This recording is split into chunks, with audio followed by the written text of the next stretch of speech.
आज मी तुमच्यासोबत थोड्या वेगळ्या प्रकारच्या उपवासाच्या पुऱ्यांची रेसिपी शेअर करीत आहे। यामधील प्रत्येक पुरी छान टम्म फुगावी आणि ती अजिबात तेलकट होऊ नये यासाठी व्हिडिओ शेवटपर्यंत बघा। आवडल्यास लाईक आणि शेअर करायला विसरू नका। तर ह्या पुरीसाठी इथे मी 1 कप साबुदाणा घेतला आहे। हा साबुदाणा पहिल्यांदा भाजून घेऊ। त्यासाठी कढई गरम केल्यानंतर त्यात साबुदाणा घाला आणि गॅसची फ्लेम मीडियम ठेवा। एकसारखं हलवत राहा। हा साबुदाणा जास्त भाजायचा नाही, तर छान गरम होईपर्यंत भाजून घ्या। म्हणजेच आपण साबुदाण्याला हात लावू शकणार नाही इतपत गरम करा। तर हे बघा, ह्या प्रकारे रंग सुद्धा अजिबात बदलू द्यायचा नाही। आता गॅस बंद करून साबुदाणा प्लेटमध्ये काढा आणि थंड होण्यासाठी ठेवून द्या। पूर्णपणे थंड झाल्यानंतर याची पावडर करा। साबुदाणा ह्या प्रकारे भाजून घेतल्यास त्यामध्ये असणारा ओलसरपणा पूर्णपणे निघून तो छान कडक होतो आणि त्यापासून छान बारीक अशी पावडर करता येते। तर हे बघा, अशा प्रकारे बारीक दळून घ्या। तर आता हे मी चाळून घेत आहे। यामध्ये काही मोठे दाणे असतील तर त्यामुळे आपल्या पुऱ्या फाटू शकतात। त्यासाठी साबुदाण्याचं हे पीठ चाळून घ्या। तर हे बघा, ह्या प्रकारे पीठ चाळून घेतल्यानंतर आता यामध्ये मी पाव चमचा जिरे घालत आहे। तर हे जिरे ह्या प्रकारे थोडे कुटून घाला। त्याने पुरीला टेस्ट खूप छान येते।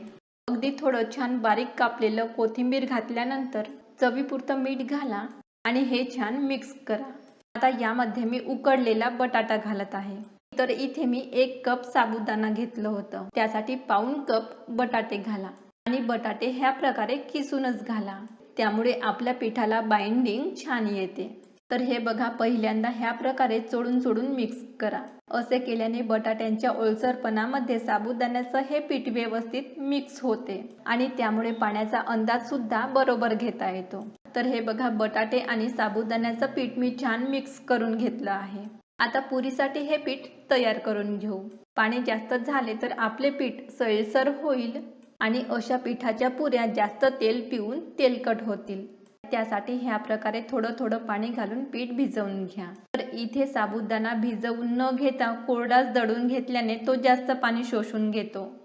त्यासाठी हे बघा, चपातीच्या पिठापेक्षा थोडं सैलसर पीठ भिजवा। हे पीठ भिजवण्यासाठी मला पाऊण कपापेक्षा थोडं जास्त पाणी लागलं। तर आता हे पीठ ह्या प्रकारे छान मळून घ्या। आपण जेवढं हे पीठ मळून घेऊ तेवढं ते सॉफ्ट होईल आणि त्यामुळे पुऱ्यांना सुद्धा क्रॅक्स येणार नाहीत। तर ह्या प्रकारे 5 ते 6 मिनिटे मळून घेतल्यानंतर साबुदाणा फुलून हे पीठ व्यवस्थित सेट होण्यासाठी ठेवून द्यायचं आहे। त्यासाठी यावर 1 चमचा तेल घालून ते सर्व पिठाला ह्या प्रकारे चोळून घ्या आणि झाकण ठेवून 15 ते 20 मिनिटे ठेवून द्या। तर हे बघा, 20 मिनिटे ठेवून दिल्यानंतर पुन्हा यावर 1 चमचा तेल घाला आणि आता परत 2-3 मिनिटे मळून घ्या। आता हे पीठ मळून घेताना तुम्हाला जर खूप घट्ट वाटत असेल तर थोडं पाणी घाला आणि पुन्हा मळून घ्या। तर हे बघा, इथे मी पिठाला छान मळून ह्या प्रकारे एकसारखं करून घे। तर पुरी बनवण्यासाठी पीठ तयार आहे। यापासून 3 पद्धतीने पुरी कशी बनवायची ते बघूयात। त्यासाठी पहिल्यांदा पोळपाटाला तेल लावा। नंतर यामधील थोडं पीठ घेऊन त्याला गोलाकार द्या। थोडं प्रेस करा। नंतर ह्या प्रकारे पुरी लाटा। लाटण्याला सुद्धा तेल लावा। तर हे बघा, पुरीचा थिकनेस ह्याप्रमाणे ठेवा। नेहमीच्या पुऱ्यांप्रमाणे ह्या पुऱ्या सुद्धा तुम्ही अशा प्रकारे लाटून तयार करू शकता। लाटताना त्या फाटतही नाही आणि अजिबात क्रॅक सुद्धा येत नाही। दुसऱ्या पद्धतीने पुरी बनवण्यासाठी सुद्धा पहिल्यांदा पोळपाटाला तेल लावा। नंतर पिठाच्या गोळ्याला छान गोलाकार देऊन हातानेच थोडं चपटं करा आणि ह्या प्रकारे प्लेट घेऊन प्लेटच्या खालच्या बाजूला तेल लावा आणि दाखवल्याप्रमाणे गोल फिरवत प्रेस करा। आपलं पीठ खूप घट्ट नसल्याने इथे जास्त प्रेशर लावण्याची गरज नाही।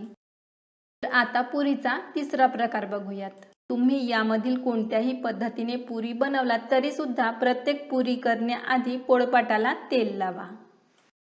तर ह्या प्रकारामध्ये पुरीसाठी पीठ थोडं जास्त घ्या।